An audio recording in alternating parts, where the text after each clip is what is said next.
Thibaut Kleiner, welcome to Digital Markets Research Hub. How busy these days are. So much is going on in the area of digital markets, digital economy, digital society, and beyond. Things are changing with kaleidoscopic rhythms, and Europe obviously has to respond. And you mentioned at another venue that we don't have time to be slow. We cannot afford to be slow. Can you please articulate the key messages and the key objectives of the current European Commission composition working towards the digital sovereignty, digital resilience, and all these messages that you hear often, but we hear them as phrases. We need the substance. Okay, so always thanks for the opportunity to discuss on these matters. We are really at the beginning of a new commission. We also are at the beginning of a new era almost in terms of transatlantic relations, emerging countries, and technological acceleration in our economies and societies. Today, you cannot deny the importance of these technologies in transforming our industry, but also in being at the heart of economic competition and at the heart of geopolitics. So today, I would say that competitiveness is very, very significant, and this means investments, in particular in artificial intelligence, but also in networks, in skills, that is also at the basis of our activities, and in various other digital infrastructures that are so critical for the economy. But it also means that this digital area, and I think that's the second big trend we see currently, is now connected also to security. So security is really a new parameter. You see in my executive vice president, Mrs. Virkunen, I mean, her title is Tech Sovereignty, Security, and Democracy. And I think the fact that these three concepts are brought together to me is also a sign of the times that security and technology are brought together. And it is also something that is getting a lot of attention right now in the EU. As you said, we had a busy start of the year.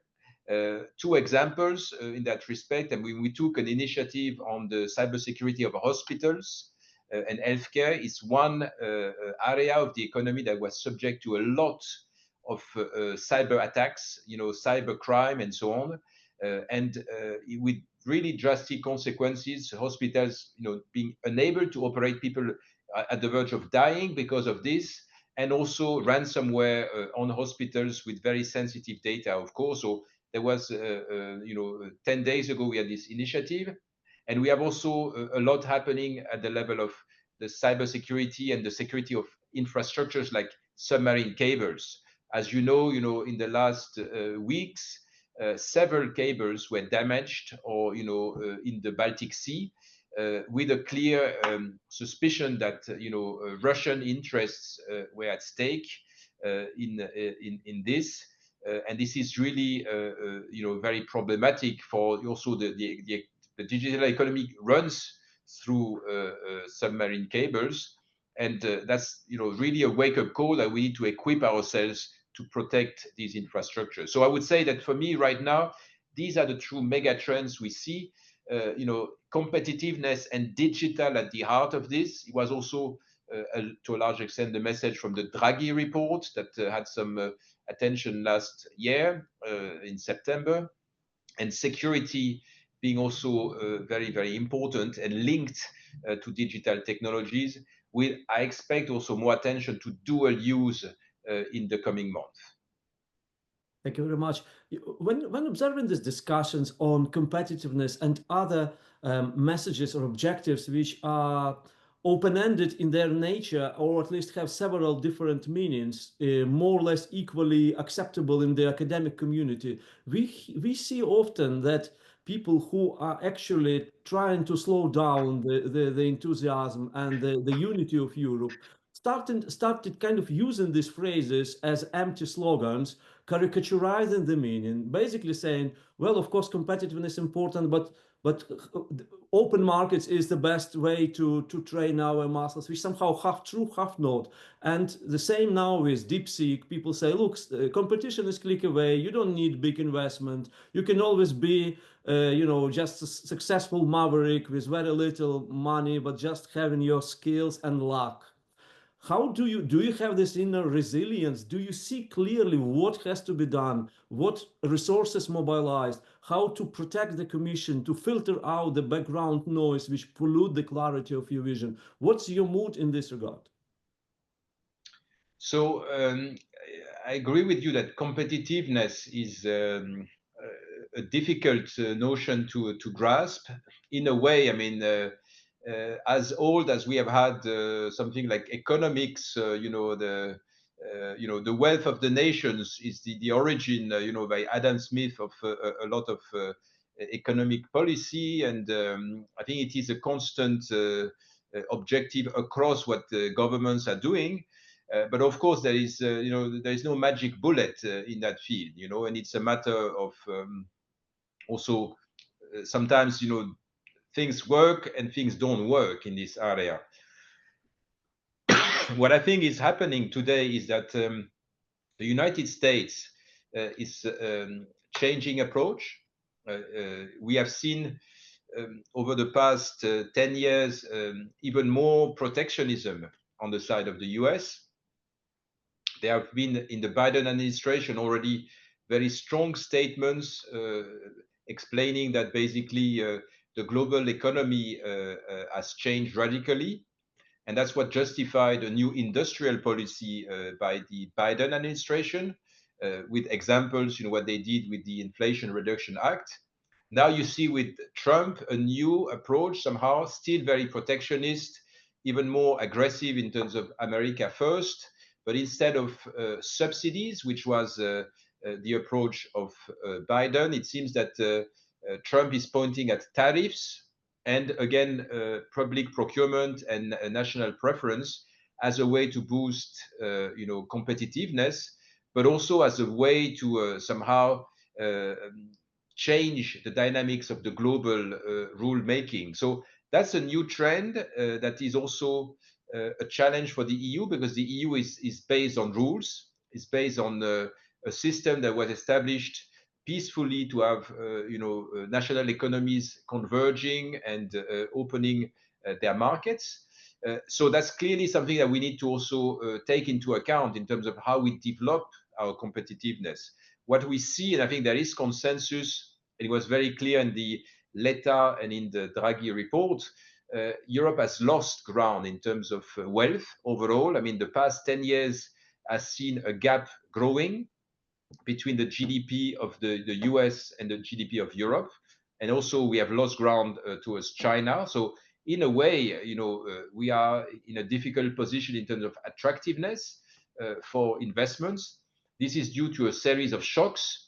But at the same time, we are at the point where the common view is that in the EU and in the Commission is that unless we do something, the situation will worsen, because there is around technology an acceleration. I mean, that's the reality is that there is a system of winner takes all or winner takes most, which means that there is a concentration of capital, a concentration of market power, a concentration of economic and technological resources, because of the nature also of these digital technologies. So I think that we are at this juncture probably with AI, whereby there is a new technological revolution at play. People say that AI is comparable to the internet in terms of its impact. And therefore, we are in a situation where we need to grasp it. We are still in early days. And we saw recently with this new Chinese startup that the winner has not been already established in terms of the AI revolution. But clearly, in the Commission right now, there's a lot of attention on AI, because we see that as a potential game changer and a real challenge also for our established industry. already, we didn't win the internet revolution.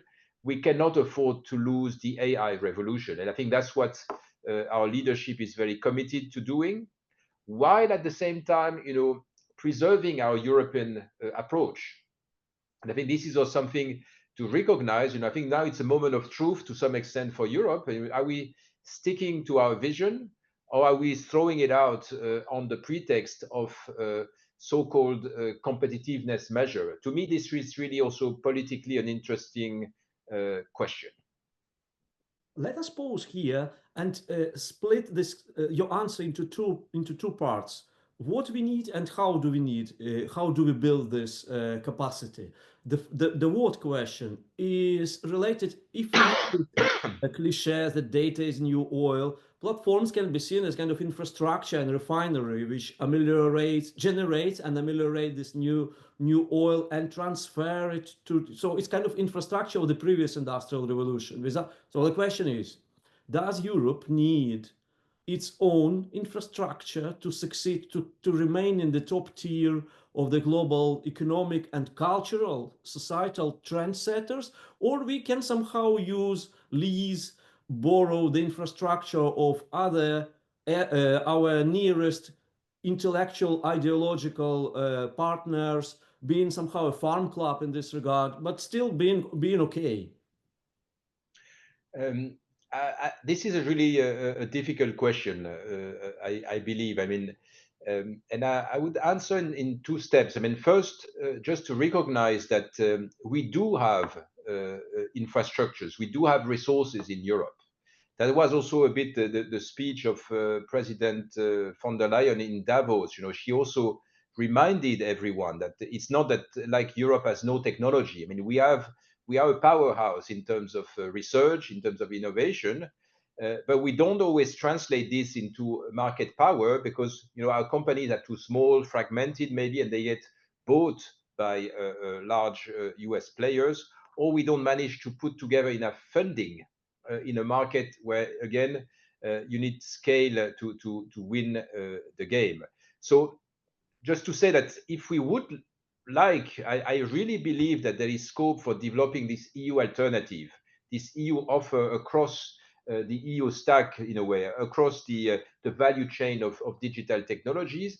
And we have some already. If you look at infrastructures, we have leading entities with Nokia and Ericsson for connectivity. We have cloud providers from the telecom sector and more niche players. We have a lot on research, also we have the best labs probably for microelectronics, and we have some production capacity. So we need to do more, but there is also a basis to start from. We have also opportunities for a series of software and application areas. We have good companies doing integration, software, and so on and so forth. And we have also elements like the digital identity wallet for the public sector and for services online that could provide good elements, and not to mention, alternatives to the search engines, to the AI companies, and so on. So altogether, Europe has resources. It's just that it's not scaling up. It's not consolidating to be perceived as a genuine alternative towards US and China. But my hope is that through the measures and the policies we are developing, we could, by the end of this decade, somehow get there, and have around 20% market share across the EU value chain, which is what we have in some areas, like in a way, telecom and networks. We are there definitely. We are not there across the full value chain. So I think that would be my first element, saying that we have resources and capabilities, but really we need to do better at bringing them together, using really our own savings instead of having 300 billion European savings going to the US and internationally. If we would invest this in our own technology, we would certainly be better off. But then the second angle is that you cannot think about competitiveness and believe that you can do it alone. I don't think it's a prospect in the immediate future. We need an alternative that is European based, but we also need to use what is today the leading infrastructure, which is provided by the like of Microsoft, Amazon, and others. So Open AI. And the way we did it in the past was through also making sure this is regulated, so that these markets are open. You can still have competition, and also that they fit in terms of what they deliver with our European views, our values, our legislation in terms of precisely protecting also consumers, and making sure that whatever we use is meeting this minimum requirement. So I think that these two legs to me are necessary. On the one hand, developing our own strength and building a real EU offer, but secondly, also making sure that we can also shape somehow what we import, what we use from other regions, so that this is not disrupting who we are as Europeans, but actually fitting with our values, with our models of society, being inclusive, and so on. So I think that we need to act on these two parameters, because otherwise, if you just count on legislation, you are not credible, and then you have somebody that says, I will not obey, and then what do you do? So you need an alternative. And reciprocally, until we have a stronger industry, we need to use what is available, and therefore the two pillars. And this leads me perfectly to the question which perplexes many.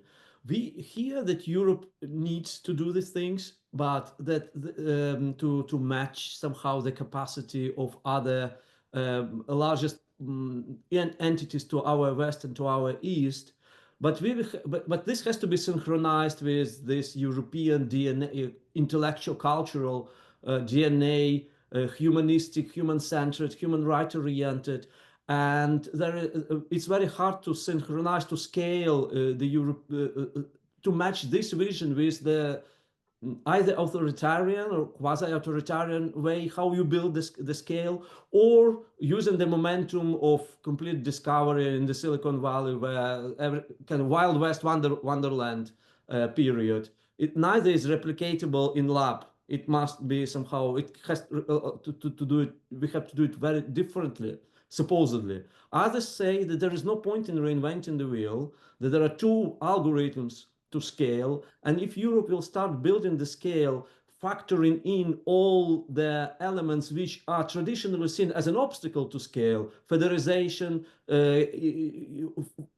too many obstacles, too many pitfalls, then we will continue discussing these issues without actually delivering the output. Which of the two extreme polarities does appear to be more plausible in your view? I mean, from what I see in the current debates, in the European Parliament, inside the Commission, but also around us, I would say that I see two big trends.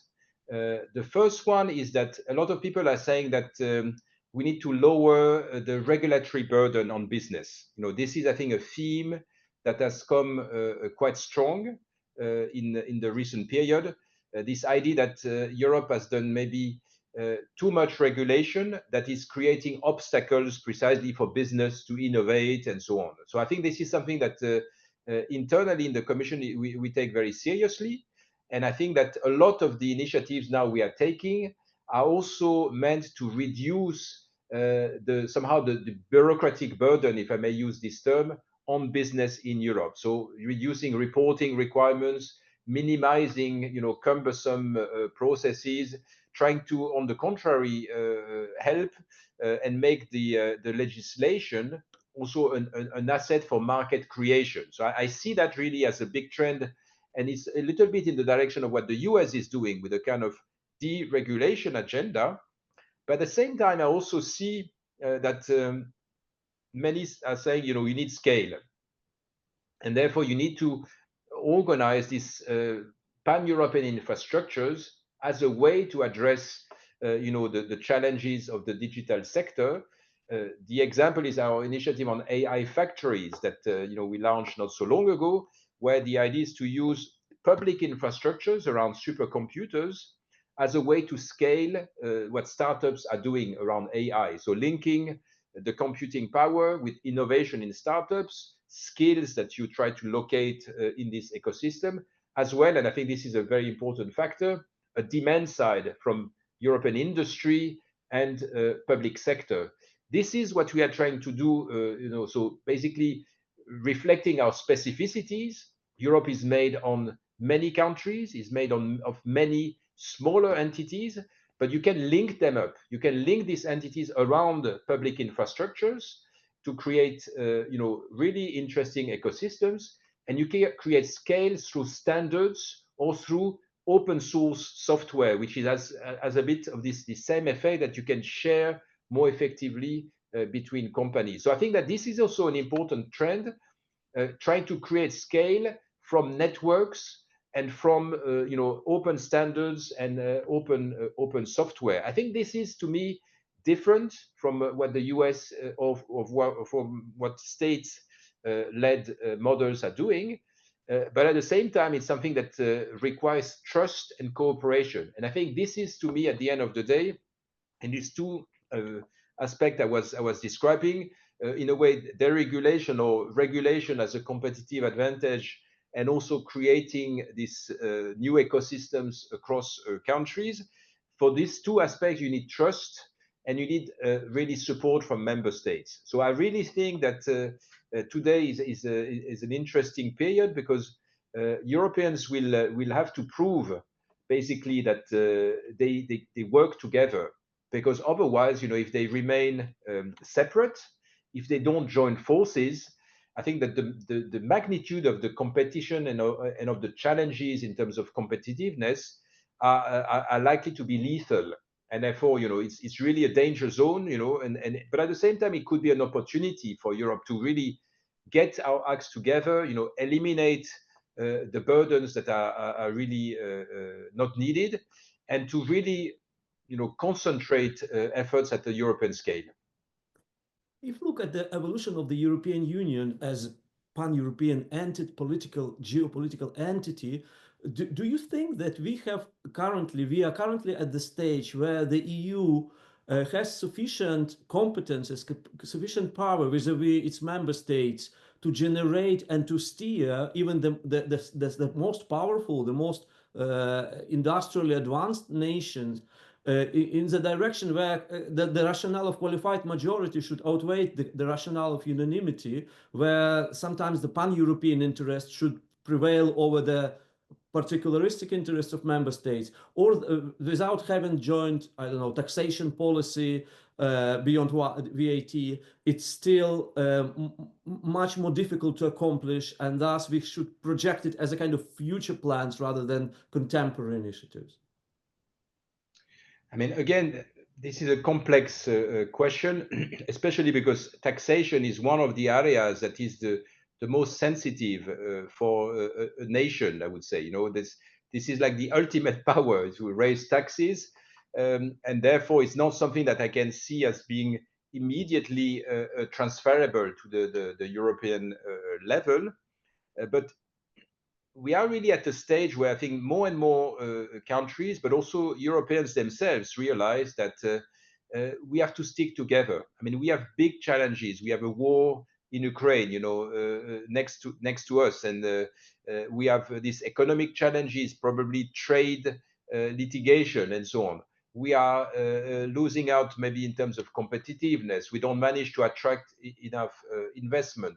We are facing a demographic crisis with elderly becoming more numerous, and therefore health system having difficulties to pay for all the needs. We have a situation where immigration has become in most European countries, something that is perceived as a problem more than a solution. And therefore, we are in a situation where there are all these challenges that are, in essence, European. It's not something that you solve just at the local or national level. It's something that you need to address by putting efforts jointly as Europeans. And I think people know that. They have realized that there is value added in teaming up, but still we don't have powers, to increase our EU budget. We depend completely from the goodwill of member states. It's something which is unanimity, and it's something that I'm not sure we can change in the near future. So for me, where we are today is really about the fundamentals. Why do we need something which is like the European Union? Why do you need the European Commission?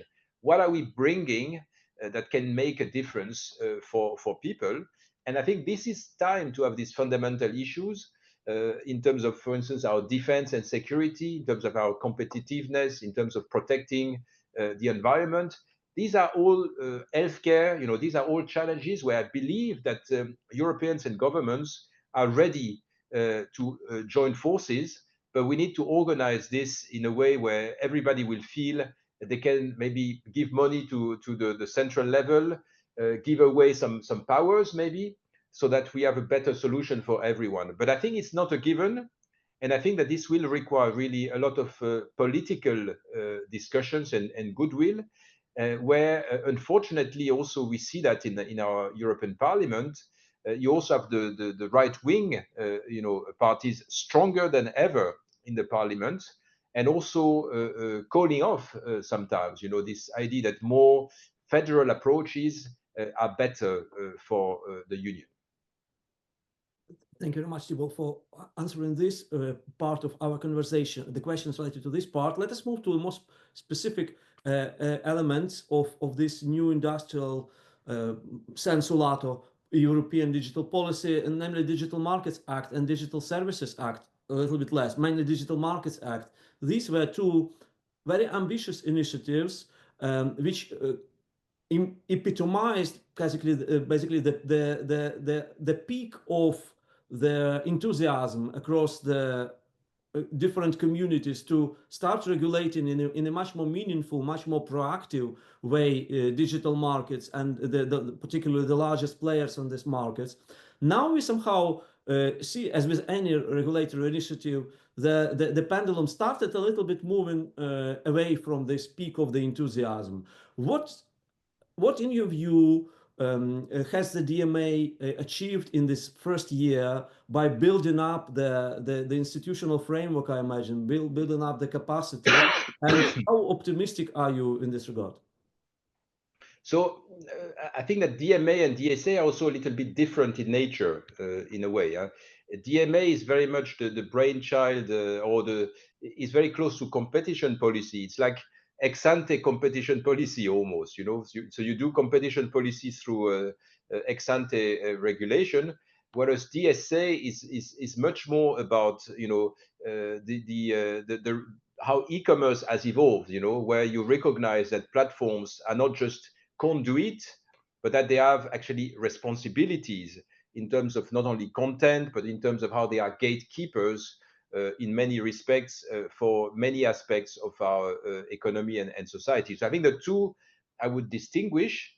The DMA, we have seen already quite a number of results in terms of changing the behavior and the business practices of these very large platforms. I mean, one very concrete example is that app stores, for instance, now are not in a monopolistic situation anymore. I mean, you used to have two app stores, basically, one on iOS or on Apple and another one on Android or Google. Now, this is not anymore the only option. You can have alternative possibilities. You can also have more direct interactions with the software providers without having this tax of 30% that you pay by using the App Store. So I think that this is a major development. It possibly is just affecting somehow the structure of markets, so it's not as such creating new champions or new alternatives, but nevertheless, it is providing opportunities for new entry, for challenges to the very large players. And I think we see already this having an impact. At the same time, it's also clear that litigation is at play. So I think that the Commission, the EU institutions need to prove that they are up to the challenge, and that I can also win cases somehow on the basis of good evidence, on the basis of clear processes that are established per the DMA, just like this is happening in the world of antitrust and competition policy. I mean, it's not a one-off. It's a a series of cases that you need to bring and win against large established market players. And I think that this is in the making. It's also about resources, and I think that it's reassuring that we are putting more staff in this effort of regulating platforms, because they are some of the largest companies on earth, so they can put together massive amounts of resources, lawyers, consultants to rebut, the cases against them. But my impression is that so far, the Commission, and thanks in particular of our experience in the field of competition, that we are making steps in the right direction and playing really our role as regulator. So I would say that I'm relatively optimistic in general, and on the DMA track, it's just about the burden of proof and our ability to litigate. I think that will be the obstacle. On DSA, I would say that this is probably more complicated, because there is a number of areas. So in the field, for instance, of combated illegal goods that are shipped into Europe. I mean, we have a case against platforms like Temu, for instance, or Shein, that are basically facilitating the imports of counterfeited goods, illegal or hazardous goods. This is something that is a challenge for the enforcement of the DSA, because basically you need to control millions of parcels being shipped to Europe, and not fitting necessarily with the rules and the responsibilities of the platforms. So we need to build the evidence, and we need indeed to have enforcement capacities to be able to grasp exactly what is happening. But I see that as just an enforcement challenge, a bit like for the DMA. It means you need enough resources, you need to build your case, and you need to bring it against these companies. So I think this is also happening, and I believe that we will have quite straightforward developments. Where it is more difficult is all this element around disinformation, so to say, or the obligations of platforms about amplification and hate speech, because of precisely the developments also in the United States. And we see that this is an area that also is very politicized. Many people misunderstand the nature of the DSA in that context. So the DSA is not regulating content at all. It is about the algorithm. That's what the DSA is looking at. It's not looking at content. It is looking at how algorithm may or may not be favoring a content that is blatantly, wrong in terms of disinformation, or which is clearly inciting hate speech and so on. So things that are illegal, can be identified. And by the way, what is illegal in one European country is not necessarily illegal in another. In Germany, you cannot. It's illegal to question the Holocaust. This is not the case in Ireland. So it shows that this is super sensitive and also inbuilt in national legislation. But that's one thing which you can frame. For elements which is more about precisely amplification of hateful content, which is not illegal, this is where I think that you need to be very subtle, and you need also to be very attentive at not regulating content, but actually having means to verify what the platforms are doing. And this is where I think that we are under pressure from the United States, but also from a large proportion of the European Parliament, that simply is against any kind of verification on these elements. And I think also is misunderstanding or misrepresenting what the DSA is trying to achieve in that area. When these initiatives have been adopted a few years ago, the discussion underpinning them was pretty much that one of the features, particularly of the DMA, is this kind of asymmetric, an attempt to mitigate the misbalance, to equalize the misbalance of competences and resources, which were pretty much defendant-friendly, the ex-post competition law, and thus proceeding taking decades and all this stuff, with granting much more power to the Commission and somehow empowering it with faster and more proactive, and rather than just defensive and backward-looking modality. So and thus this presupposes the catalog of obligations, but apparently these obligations of Article 5.7 are not axiomatic. They can be interpreted in different ways, and you can give priority to one, particularly given the shortage of staff or scarcity of staff, which is quite common for enforcer. And thus, many people started asking, do we somehow surrender? Will we continue enforcing the DMA in a meaningful way, or we will somehow compromise it and we'll start somehow focusing on lip services rather than on concrete cases? So that's the first part of the question. And the second part, what is the ultimate goal of the DMA in your view? So on the first part of your question, I think that I don't have much to comment, because I think that it's true that when you regulate, you have also to pick your battle, and there is a margin of appreciation. But I also think that precisely the beauty somehow of this kind of EU legislation is that it's very transparent what you're doing. You are publishing your decisions, you are initiating cases, and there is opportunity for everyone to actually also attack the Commission. If you are not doing our job, I think that people will raise their hands. So I'm actually quite optimistic that there will be a good equilibrium, because also if you listen to the debate in the European Parliament, the last two plenaries, there was a debate of 5 hours and then the debate of 4 hours that could have gone on. It shows that this is very much scrutinized. And if you hear the reply that was given by Mrs. Virkunen, it's very clear. She's saying, what we are going to apply EU regulation. We are not going to back off from our responsibilities, but we have to do it in a smart way. We don't want to have decisions that will be litigated and that we will lose, because if you lose, it's not a good result. So we need to do our job, professionally, with the right amount of resources. And I think from what I see in the institution, that's very much what is at stake.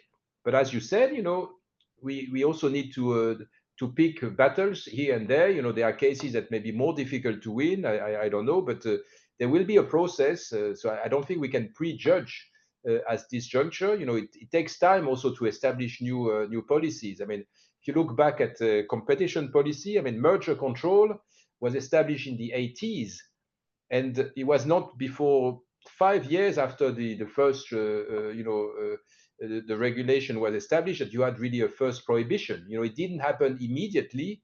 You need to create somehow some institutional strength to also have the legitimacy to go after big cases and complicated stories. Now, on the second aspect of your question, which was more, I think, forward-looking. In my view, the motivation for the DMA was precisely this, understanding that ex post is not good enough. In a fast-moving sector, you cannot remedy the situation of markets that go very fast in consolidating. You cannot somehow recreate competition in front of companies that have become gatekeepers. So I think that the large motivation for the DMA was also to fix a problem in the way antitrust is operating in markets that are fast moving and fast consolidating somehow. So my hope is that in the medium term, we will see alternatives emerging. We will see more choice for customers, or at least the emergence of a threat. And maybe EU alternative is what I hope we can develop in the coming years, which is, I don't know, 20% of the market. I think is a magic number somehow, because this is big enough to be a competitive pressure to established very large entities. So that's the hope I have, in a way that I was telling at the beginning, there are two trends, building an EU alternative and somehow taming the dominant players. Possibly these two trends should merge at some point. And if you manage to have this EU alternative, I would say that the need to balance through regulation would hopefully be reduced. This perfectly leads me to the next question of the DMA, the regulatory dialogue, this participative approach where litigation is costly for the enforcer, but also for big tech, particularly when the catalog of obligation is wide and when you know that next time after winning one case, you will face another one. So there are several approaches in this regulatory theory. The more radical ones suggest that there is a room for an kind of amicable solution where the enforcer and the regulatee could somehow strike a deal of compliance, but this somehow, or let's say, contributing to this European digital objectives. But the problem here can be that, leaving aside the rule of law and transparency, that recently, Asimakis Komnenos, when he was talking about Microsoft case of early 2000, one of the remedies was kind of very strange and ineffective. And Microsoft itself asked the Commission, tell us, what do you want? The Commission's answer was, comply. We are not here to somehow to tailor and to play the game with remedies. Your task is to comply. Here is the decision, and you have to comply verbatim.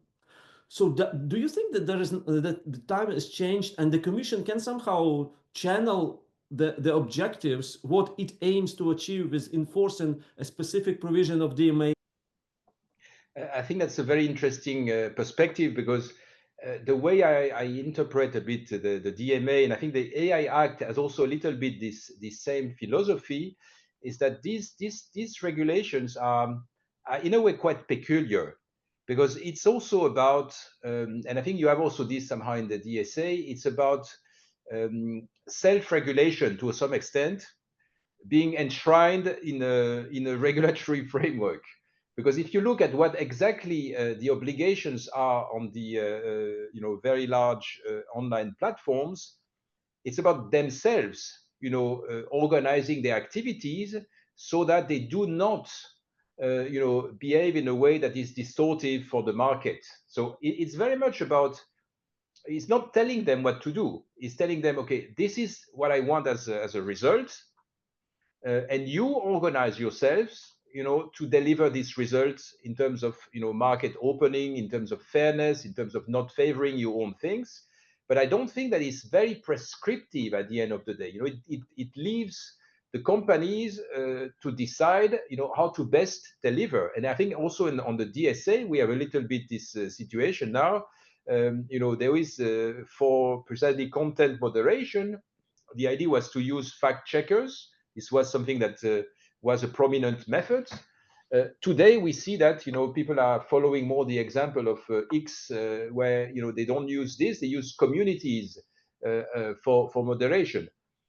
Interestingly, the DSA doesn't say you should use this or that method. It just says you should have specific results from your behavior, from your actions. And I think that's very much, what this regulation also on DMA is trying to do. It is leaving some leeway to the companies. They need to understand, and that's where guidance and guidelines are important. They need to understand what the Commission or the regulator wants.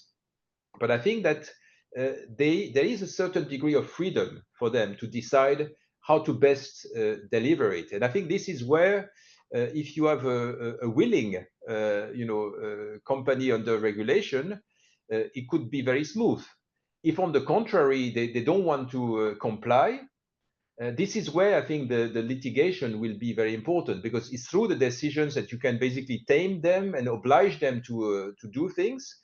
But if they want to comply by themselves, it could be a relatively smooth ride, where they simply try to understand what the regulators want, and they develop their own policies having this in mind. I think that again, it takes time to see how this relationship will establish itself. We see that different companies have had different techniques already at the stage of the first determination of who is covered in the regulation, who is not. You saw that Some did litigate, some others did not. So I think it's a hint.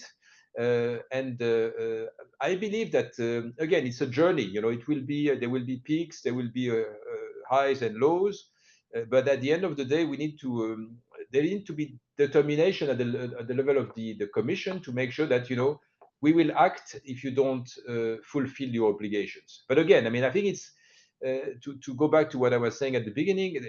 These are very specific pieces of legislation where I would say it's almost like self-regulation in a regulated framework.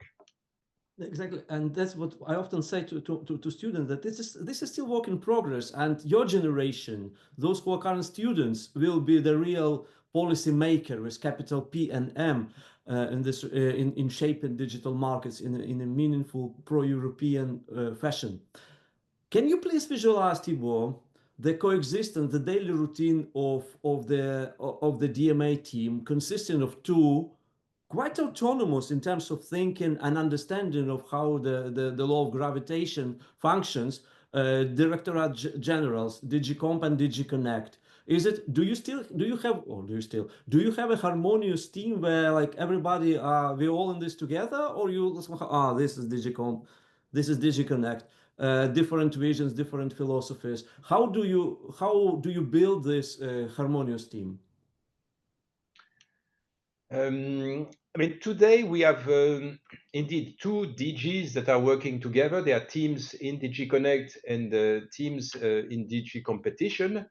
They work together in a sense that there is also a structure where they meet regularly, they exchange views on the different cases and so on. And somehow from DigiConnect, it's bringing more like the technical expertise, and from DigiComp more like the process and expertise from looking at markets. So far, I think the experience has been relatively harmonious, but there are also two different cultures. What is good in a way is that on the two sides, we recruited quite a few new people. So in a way, this has the opportunity to create a new culture, because you have new people, you have new teams, and therefore you can really create a new corporate culture that mixes the two angle. And I think it's happening because also there are young people we are recruiting, so they are still, I think, coming with fresh views. They don't have a long history in the institution. But it's also true that we have also different angles.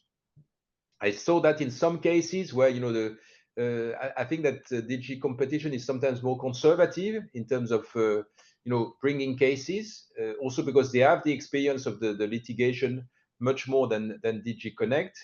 And at the same time, sometimes I see that DG Connect is maybe less expert in precisely the procedural steps, and how you build your case against a strong opponent. So I think that the combination is very good in that respect. It's bringing stronger teams. But my impression is that the cooperation is working very, very well. Could we do it better by having just one DG dealing with the cases? I don't know. At this stage, I think that it's nice to have the two aspects, also because it also links up with developments on both sides. I think that on the market side, I think the fact that DG Comp also is dealing with telecom platform in a different setup is bringing also specific knowledge, just like the fact that the DMA is also in Connect brings also really useful elements in terms of where is the technology going and so on. So to me, it's a good formula. The big problem we have is resources in terms of how many people are working in these teams. I mean, the DSA, as you know, as a fee, so they are able to recruit more people than DMA. And I know that this was a concern a little bit, that there were not enough resources maybe for DMA. I think this has been addressed. And in terms of horizon scanning, you mentioned that there are more than two jurisdictions in the world where we can learn from each other. Other jurisdictions do things similarly and differently. They achieve better results or worse results. It's easy to put this kind of black curtain and say, okay, we don't want to learn from them because they are they are too specific. But probably the time has changed and we have to observe and scan what's going on in different parts and then probably filter out, digest, process, detoxify some practices, but at least to be aware of them, what works, regardless of whether it's good practice or dubious one. Do you monitor the development in other jurisdictions? Do you keep your fingers on the pulse of the functioning of digital markets in this regard? I would say very much so, yes. I'm myself also in charge of international affairs in DG Connect, and I can tell you that platforms is one area that we are discussing with a number of international partners, and many of them are also developing capabilities in terms of how they look at the market dynamics and so on. And as a result, we've signed a number of MOUs, with partners internationally, and we have these exchanges so that we also develop this constant understanding in terms of what are the cases that are emerging in Japan, in Korea, in the United States, in Australia, and so on. All these countries with whom we have really these partnerships. But also, we are trying also to promote our regulation because we believe that our experience could be also something that others may find interesting. And we also believe that for the DMA and the DSA to be successful, they need to be legitimate also internationally, because indeed many of these platforms are international. We need also to have allies internationally who say, look, this is actually a good way to address these market distortions, because if we just operate as an island, as a somehow anomalous, regulatory framework, I think we will lose out in terms of our ability to act as vigorously as we should. Thank you very much, Thibaut. And the last question, traditional question, is recommendation to students, to those you are currently building the capacity, they will be enforcing the device. So which skills should they practice, maybe in the long run, so that when joining these teams, so that they will be fully equipped with the up-to-date knowledge and capabilities and skills? I would say that to understand also our European regulation, our digital rule book, it's important to understand what is underneath, what is underpinning our efforts. So I would really invite them to read about our Declaration on Digital Rights and Principles, and really also to try and understand where we are coming from in terms of these regulation. Why is it that we put this forward? Because at the end of the day, I think that a regulator is not just enforcing static rules. It's about also understanding the rules for their purpose so that you can really implement them in the best and most efficient manner. I think it's not enough to just know the articles. You need to understand why they were written, what they stand for, and what should be the best way to implement them. Thibaut Kleiner, thank you very much indeed for this really informative and open conversation. Thank you.